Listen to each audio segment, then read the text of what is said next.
Hello, welcome back to the channel. Today we have news that has already sparked intense debates across Pretoria and beyond. The matter concerns foreign workers who have reportedly been instructed to leave car factories in Pretoria immediately, with figures suggesting as many as 3,000 people could be affected. Please listen until the end to hear the sources of this report and try to verify the news for yourself. And before we get into it fully, if you are new here, please remember to subscribe to the channel so you don't miss future updates that matter to all of us. Now, the automotive sector in Pretoria is one of the busiest industries in the country.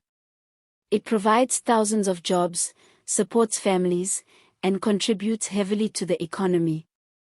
According to information coming through, a sudden directive has been issued that 3,000 foreign nationals working in these factories must leave their posts immediately.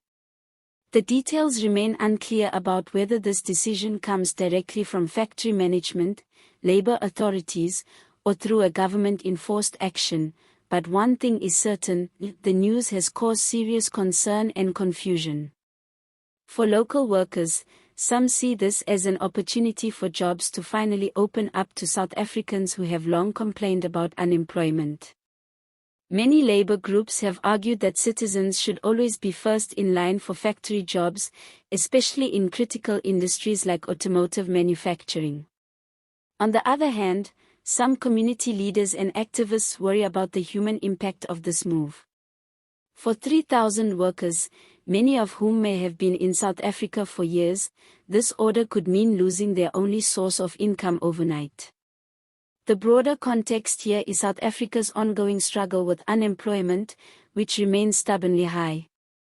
With millions of young people out of work, the government has been under pressure to ensure that South Africans benefit first when jobs are available.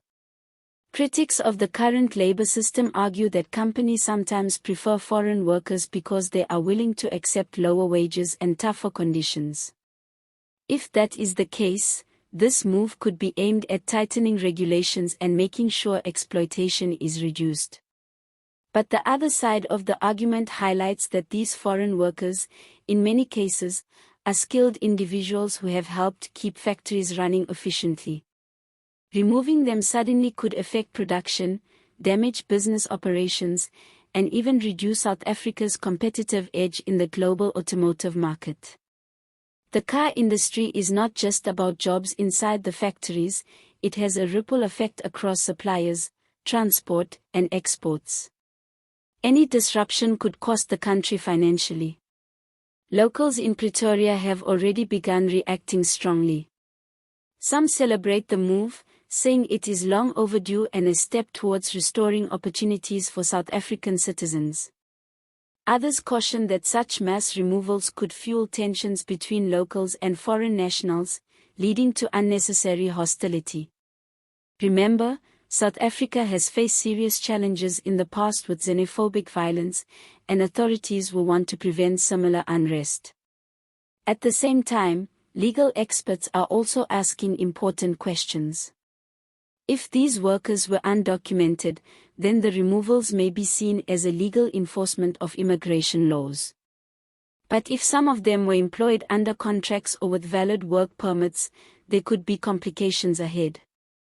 Companies may also face penalties if found guilty of hiring workers illegally or in violation of labor rules.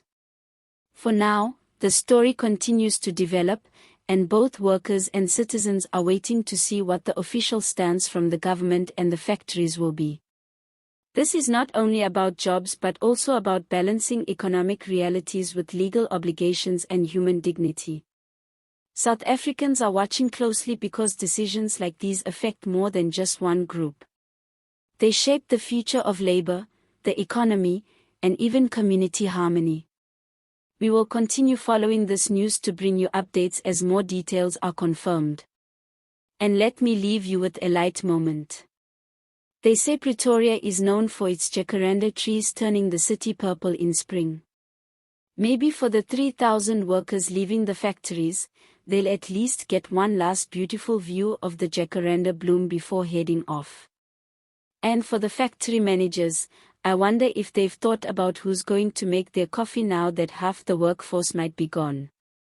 On a serious note, this is a developing issue and it's important that all sides are treated fairly, and the facts are properly established.